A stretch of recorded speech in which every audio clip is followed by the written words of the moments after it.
Oído Clínico, formato podcast. Inchinta, Mapuche, Peyento que finta, Lonco, Lista Huerquén. Eso, por ejemplo, en la La mujer medicina negra de la actualidad tiene muchos retos enfrente. Primero que ser mujer en esta sociedad es difícil. Uno tiene que ser muy fuerte, luchadora. Sean todas y todos bienvenidas y bienvenidos al programa Oído Clínico formato podcast. Hoy estaremos conversando con todas y todos ustedes un problema de salud pública mundial, global, el vapor o el cigarrillo electrónico. Así que quédate con nosotros que tendremos excelente información que comunicarte a través de Oído Clínico en formato podcast. Tendremos con nosotros un audio extraído desde YouTube, de la experiencia en España y toda la verdad sobre el vapeo y los cigarrillos electrónicos.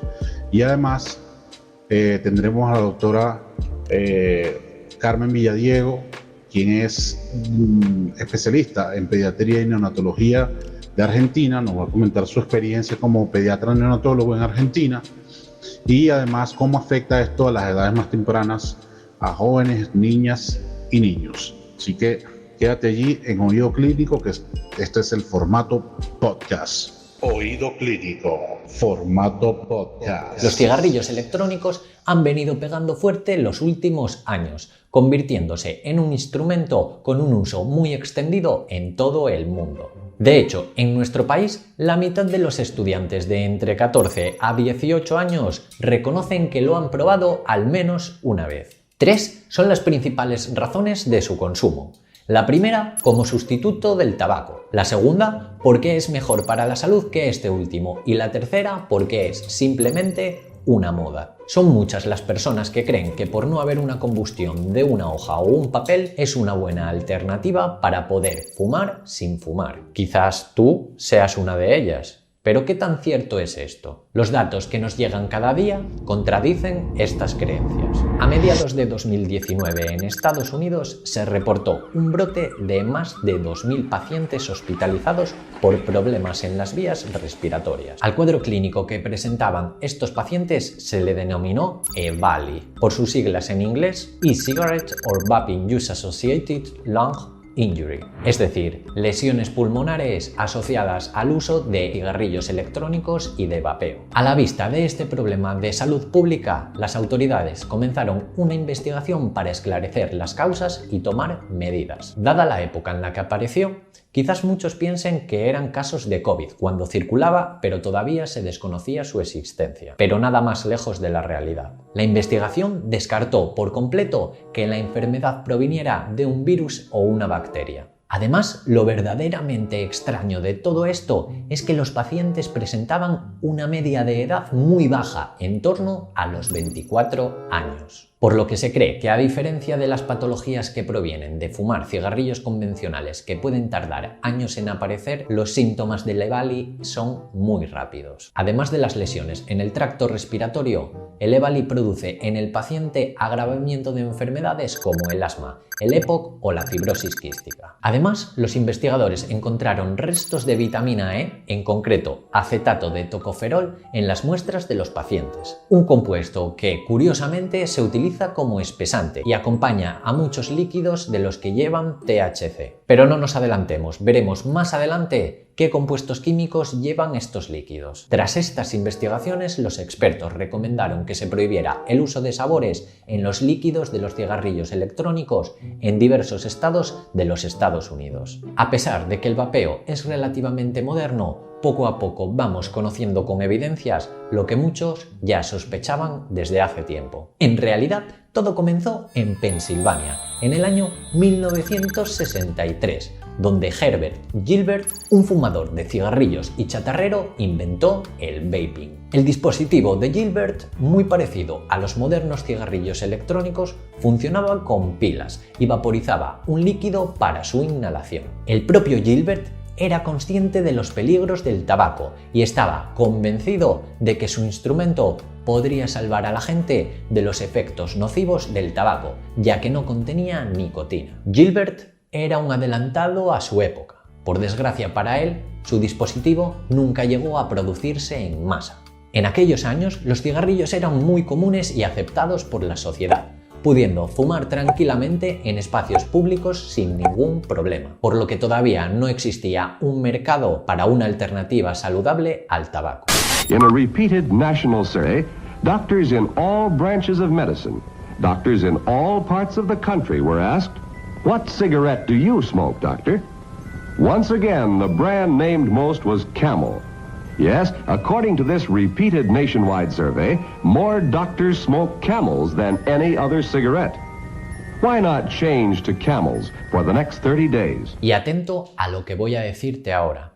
Realmente el término vapeador surge como una engañosa estrategia de marketing para rehuir del término cigarrillo electrónico, que podría asociarse a los cigarrillos tradicionales, además de tratar de ligarlo con el vapor de agua. De esta forma se trata de dar a entender que son inocuos o más saludables que el tabaco, pero lo cierto es que de los cigarrillos electrónicos o mal llamados vapeadores no sale vapor, lo que salen son aerosoles. Para que no te engañen con esto es necesario que conozcas las diferencias. Vamos por partes. Se conoce como vapor a un fluido gaseoso cuya temperatura está por debajo del punto de ebullición. En el agua, por ejemplo, la temperatura a la que pasa de líquido a gas o punto de ebullición son los 100 grados centígrados. Cuando calientas una olla llena de agua y comienza a hervir, o sea, a generar burbujas de gas, es que ha llegado a ese punto.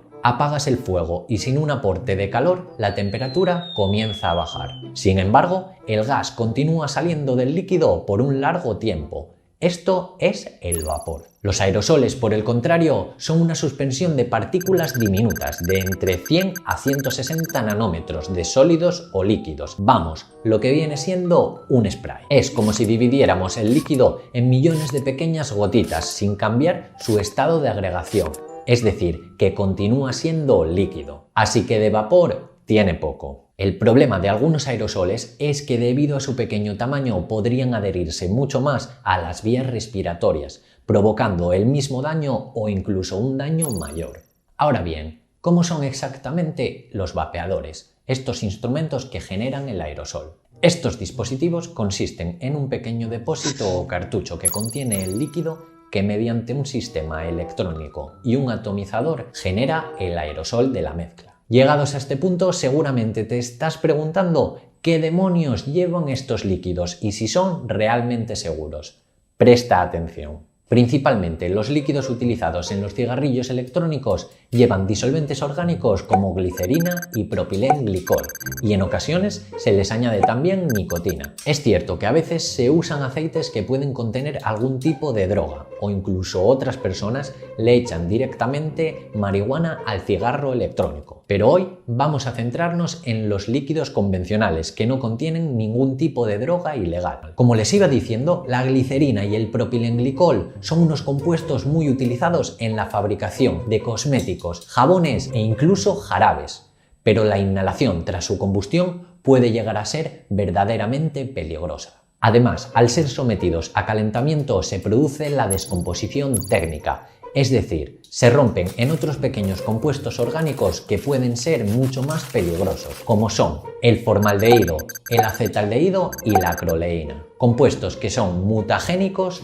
y cancerígenos. El líquido de los cigarrillos electrónicos también contiene compuestos que son saborizantes y aromatizantes, compuestos que pueden producir problemas respiratorios cuando se vaporizan e inhalan. Uno de estos saborizantes es el diacetilo, un aditivo alimentario cuyo sabor se aproxima al de la mantequilla. De hecho, cerca del año 2000, el diacetilo fue implicado como causa de un tipo de neumonía en trabajadores de fábricas que lo inhalaban en grandes cantidades. Y hay que recalcar que todos estos compuestos son aceptados como seguros para el consumo humano. El problema es que el consumo se refiere al consumo oral, no al consumo por vía inhalatoria a alta temperatura. Pero esto no termina aquí. Además, los aerosoles de los cigarrillos electrónicos contienen metales como zinc, cromo, antimonio, arsénico y todos estos de aquí también. Muchos de ellos son metales pesados y no quiere decir que te estén llamando todo el día. Quiere decir que se acumulan en los organismos provocando enfermedades. Ahora voy a comentar algo que no le va a gustar nada a los partidarios de los cigarrillos electrónicos. Se realizó un estudio de muestras biológicas y los resultados sorprendieron a los investigadores. Los niveles de algunos metales encontrados en los usuarios de cigarrillos electrónicos eran similares e incluso superiores a los de cigarrillos convencionales. Se conoce que la razón era que el atomizador estaba fabricado por estos metales y al calentarse podía traspasarlos al vapor. Además, en los líquidos que contienen nicotina, al igual que en los cigarrillos convencionales, se produce la N-nitroso-nornicotina, una nitrosamina extremadamente peligrosa que se forma en la degradación de la nicotina. Pero atención, que los líquidos sin nicotina tampoco se libran como muchos creen. De hecho, uno de los compuestos más peligrosos es el formaldehído, uno de los productos de descomposición de los disolventes que llevan todos los líquidos y que contribuye a aumentar entre 5 y 15 veces el riesgo de padecer cáncer a lo largo de la vida. Este compuesto se forma cuando el propilenglicol y el glicerol se calientan en presencia de oxígeno en los cigarrillos electrónicos de alto voltaje por encima de los 5 voltios. De hecho, hay estudios científicos que han comprobado que se forma 5 veces más formaldehído en los cigarrillos electrónicos que en los convencionales. Pero quiero aclarar una cosa, no estoy diciendo ni que sean mejores ni peores, solo estoy diciendo que ambos tienen cosas muy perjudiciales, que no todo era tan bonito como nos lo pintaban. Una vez más, hemos sido engañados. Además, a pesar de todas las personas que consideran el vapeo como un método efectivo para dejar de fumar, la realidad es que no existe ninguna evidencia científica al respecto. De hecho, como hemos visto en capítulos anteriores, la dependencia psicológica nunca decaerá si no terminamos con el hábito de llevarnos el cigarrillo a la boca.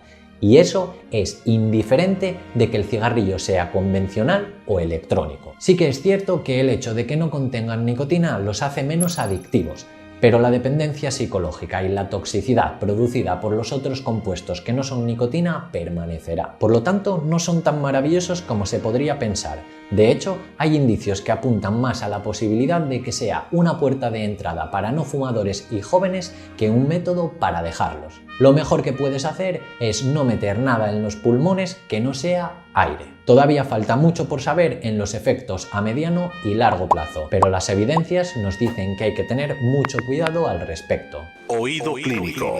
Soberanía sanitaria.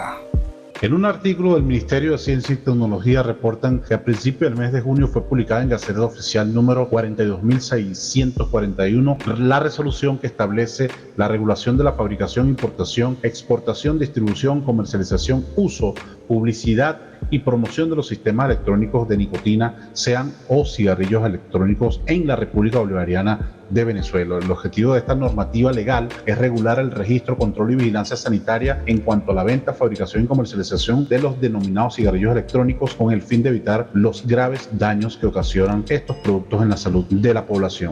Con estas medidas, el gobierno de la Revolución Bolivariana en Venezuela toma medidas estrictas para proteger sobre todo la salud de los niños, niñas y jóvenes. Se esperan nuevas legislaciones al respecto, según lo informado, incluso en el programa Con Maduro Más, que se transmite todos los lunes a las 7 de la noche por el canal del Estado BTV. Continuamos con más en Oído Clínico, formato podcast. Hola, buenos días. Soy la doctora Carmen Becchiarelli de Buenos Aires, Argentina, médica pediatra y neonatóloga. Muchas gracias por la invitación a este excelente programa Oído Clínico de Radio Venezuela. Bueno, hoy vamos a conversar sobre uno de los temas candentes en relación al vapeador. Bueno, en la República Argentina finalmente se establece la prohibición del uso, venta y distribución en menores de 18 años. La problemática de estos vapeadores es que como son atractivos, con los distintos sabores que se utilizan para vapear, como le dicen los chicos, estos se introducen desde edades tempranas, 11, 12 años, pensando en que no tiene ningún efecto indeseable. Sin embargo, el vapor y todas las sustancias que se puedan incorporar tiene un efecto a nivel pulmonar. Por supuesto que está probado en la evidencia científica que la nicotina se asocia a daño pulmonar y a mayor incidencia de cáncer pulmonar. En los vapeadores lo que se evidencia es que pueden estar relacionados a fibrosis pulmonar. Así que por eso es muy importante tomar este tema con seriedad y explicarle a los chicos de esta problemática, porque parece ser algo atractivo, pero en realidad genera problemas en la salud. En el año 2018 pudimos asistir a una conferencia de la Asociación Americana de Pediatría y justamente hubo un gran debate, unas conferencias plenarias en relación a las dificultades que provoca en la salud el uso del vapeador. En definitiva, siempre es muy importante no agregar contaminantes. Ya de por sí la contaminación ambiental nos afecta y este tipo de humo de vapor también puede generar impacto a corto y largo plazo en pulmones de los niños jóvenes. En aquellos que han fumado y que han dejado de fumar, simplemente controlarse, hacer una vida saludable,